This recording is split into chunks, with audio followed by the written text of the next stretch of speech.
Hello students, how are you all? We will start a new topic, that is search for genetic material. You know very well there are two types of genetic material, DNA and RNA.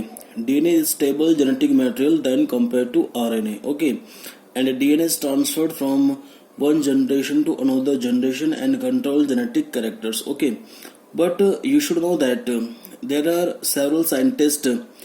They did their experiment to explain that genes are transferred from generation to generation, but they did not explain about genetic material कि real में जो genetic material है वो DNA होता है stable genetic material. ठीक है, that is transferred from parents to offsprings. ठीक है, इसका जो एक्सपेरिमेंट हुआ था ये प्रूव करने के लिए कि डीएनए एक स्टेबल जेनेटिक मटेरियल है, ये 1928 में हुआ था. ठीक है, लेकिन इससे पहले आप जान लें कि जैसे first of all Gregor John Mendel, he did his experiment on pea plant to prove inheritance. I have told you inheritance is also known as heredity, in which genetic traits are transferred from generation to generation. Okay, and you know very well he represented three laws of inheritance: law of dominance, law of segregation, law of independent assortment. Okay, but in his experiment he told that there are some factors that are transferred from generation to generation and control genetic character. It means he did not explain about genetic material by the help of his experiment. Okay, समझे आप इस चीज को. After this, two scientists Sutton and Boveri, they both represented a theory that is called chromosomal theory of inheritance. Okay, according to this theory they told that chromosomes act as a vector or carrier. They provide help to transfer genes from generation to generation. क्योंकि पता है ना आपको इस चीज का कि genes are located on chromosomes in a linear form. ठीक है, तो बताया था कि जो chromosomes है वही ट्रांसफर करते हैं जीन्स को. ठीक है, और उनका एक स्टूडेंट था टी.एच. मॉर्गन. ठीक है, T.H. Morgan did his experiment on fruit fly named did his experiment on Drosophila melanogaster named fruit fly. ठीक है, to prove chromosomal theory of inheritance. और उसने बताया था कि जो genes होते हैं transferred from parents to offsprings and control genetic characters. ठीक है, लेकिन properly he did not explain about nature of genetic material कि जो genetic material है वो DNA था जो ट्रांसफर होता है पेरेंट्स टू ऑफस्प्रिंग्स और कंट्रोल करता है जेनेटिक कैरेक्टर्स को. ओके, इसके लिए आपको जानना है 1928 में एक साइंटिस्ट था Frederick Griffith. He did his experiment on a bacteria that is known as Streptococcus pneumoniae. Okay, you should know that this bacteria cause a bacterial disease that is pneumonia. Okay, for his experiment Griffith prepared two colony of Streptococcus pneumoniae. One colony जो है वो तो smooth colony और second colony rough colony. ठीक है, in case of smooth colony bacterial cells, जो bacterial cells थे they are surrounded by the help of an outer coat.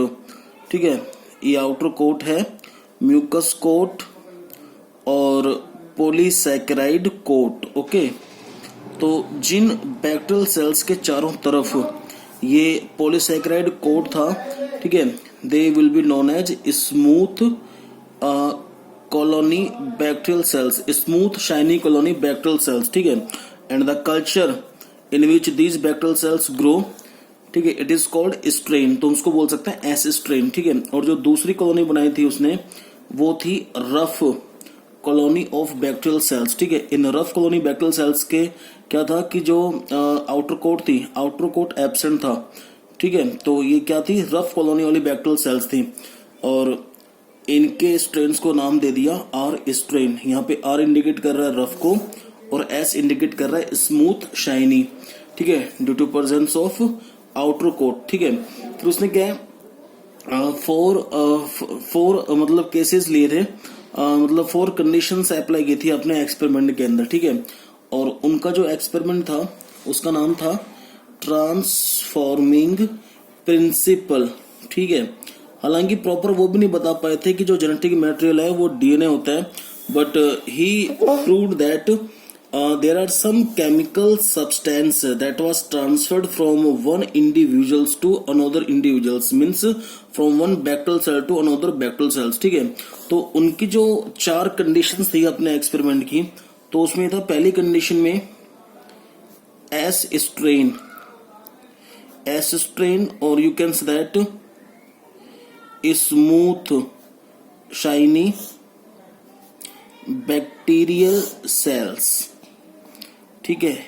एक इंजेक्शन में कल्चर भरा और उस कल्चर के अंदर स्मूथ बैक्टीरियल सेल्स थी, ठीक है। और जो स्मूथ बैक्टीरियल सेल्स हैं इनको मैं नाम दूंगा वायरुलेंट नेम दिया मैंने डिजीज कोजिंग एजेंट्स के लिए, कि जो बैक्टीरियल सेल्स डिजीज कॉज करती है they are known as virulent, ठीक है। ध्यान रखें यहाँ पे इस चीज को। और जो डिजीज कॉज नहीं करती है उनको आप बोल सकते हैं नॉन वायरुलेंट, ओके। तो इसमें यह था कि when he injected smooth bacterial cells into the mice body, then he observed that mice died after some times, okay। तो उसने देखा कि mice suffered from pneumonia disease and it died, okay।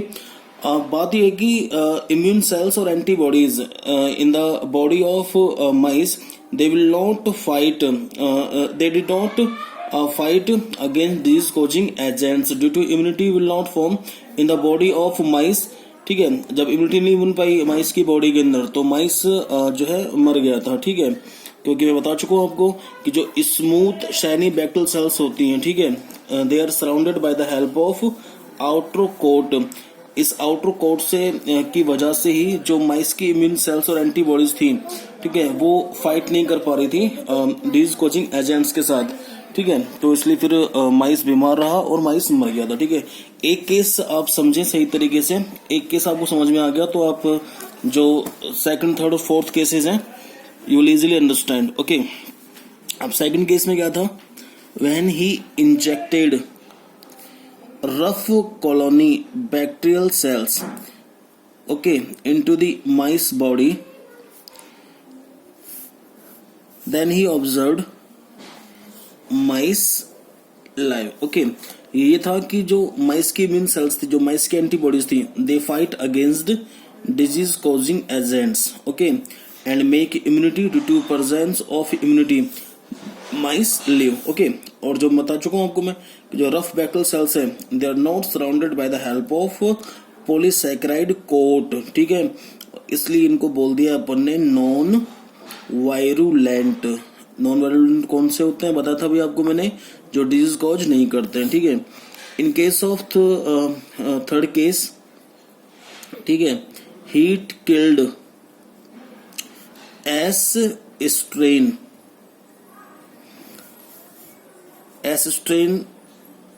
When he injected he killed S strain, यानी कि जो smooth colony bacterial cells हैं, जो smooth bacterial cells हैं, ठीक है, तो उसने heat killed smooth colony bacterial sales को इंजेक्ट कराया था माइस की बॉडी में।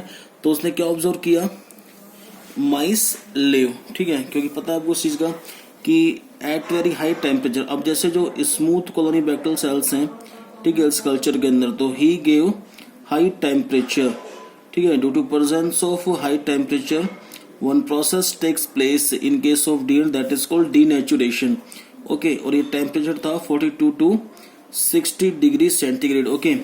Eight this high temperature DNA molecule breaks into fragments, okay. जब डीएनए टूट जाएगा तो अब क्या है कि जो डीएनए था responsible for the formation of outer coat, ठीक है, बैक्टीरियल सेल्स के चारों तरफ, तो वो डीएनए टूट गया एट वेरी हाई टेम्परेचर, ठीक है। इससे क्या होगा कि जब आउटर कोट नहीं बन पाएगा स्मूथ बैक्टीरियल सेल्स के चारों तरफ, ठीक है, मतलब बैक्टीरियल सेल्स के चारों तरफ, ठीक है, तो जो माइस की इम्यून सेल्स और एंटीबॉडीज हैं दे fight against disease causing agents, ठीक है। और जब इम्यूनिटी बन जाएगी तो माइस लिव, ठीक है। फोर्थ केस में क्या हो रहा है कि when he injected heat killed S strain plus R strain mixture into the mice body, then he observed mice died.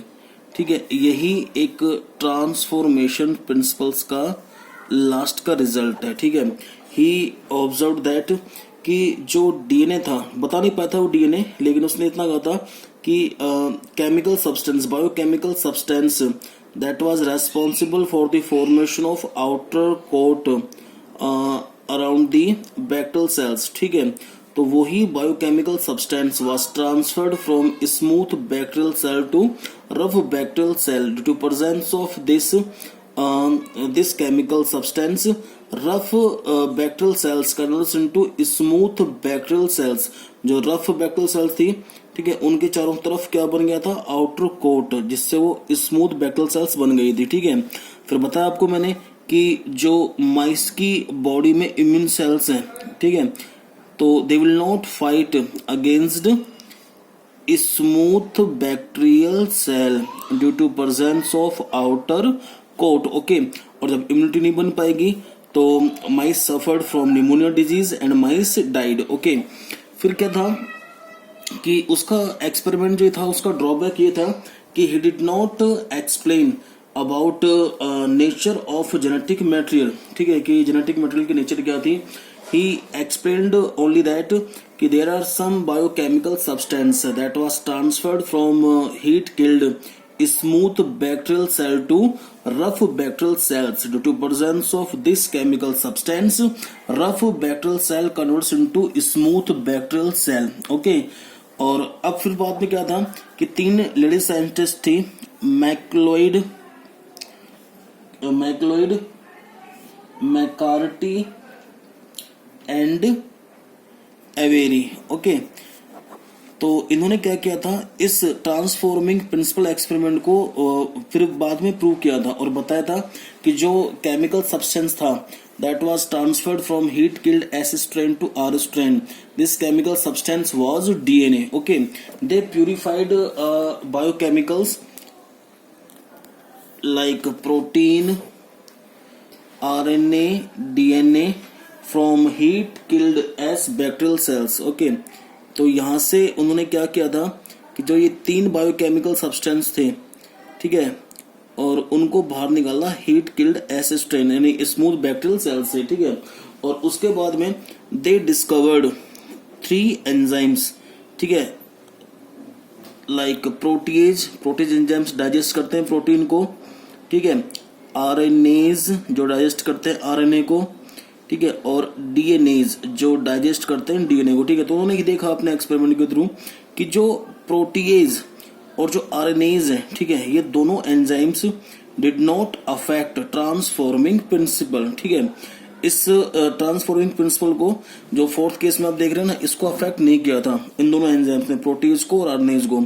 ठीक है, और उन्होंने फिर ये प्रूव किया था कि जो जेनेटिक मटेरियल है, ठीक है, it was not protein and RNA. ठीक है, कि जो प्रोटीन है वो ट्रांसफर नहीं हुई थी हीट किल्ड एस स्ट्रेन से आर स्ट्रेन के अंदर, और आरएनए भी ट्रांसफर नहीं हुआ था. ठीक है, तो इस केस में क्या था कि जैसे प्रोटीज को जब इंसर्ट कराया माइस की बॉडी के अंदर, ठीक है, तो भी माइस मर गया था कि जो प्रोटीज है वो डाइजेस्ट करेगा सिर्फ किसको, प्रोटीन को, और protein was not responsible for the formation of outer coat. ठीक है, ऐसे जब आरएनएज इंजेक्ट कराया माइस की बॉडी में, ठीक है, तब भी माइस डाइड हुआ. ठीक है, मर गया था वो, क्योंकि आरएनए भी रेस्पॉन्सिबल नहीं था for the formation of outer coat. और जब तक आउटर कोट नहीं बनेगा तो रफ कॉलोनी जो बैक्टीरियल सेल्स हैं they will not convert into smooth bacterial cells. ठीक है, जब उन्होंने इंजेक्ट कराया माइस की बॉडी में डीएनएज, देन दे ऑब्जर्व्ड, ठीक है, माइस लिव, माइस जिंदा रहता है. ठीक है, क्यों, क्योंकि जो डीएनए है वो डाइजेस्ट करेगा किसको, डीएनए को. ठीक है, और डीएनए ही रेस्पॉन्सिबल था for the formation of outer coat. Okay, due to presence of this outer coat rough bacterial cells converts into smooth bacterial cells. ठीक है, तो उन्होंने प्रूव कर दिया कि जेनेटिक मटेरियल जो था डीएनए था, and DNA was transferred from heat killed S strain to R strain. Okay, in next video will study about Hershey Chase experiment. They also proved that DNA acts as a genetic material. Okay, thank you.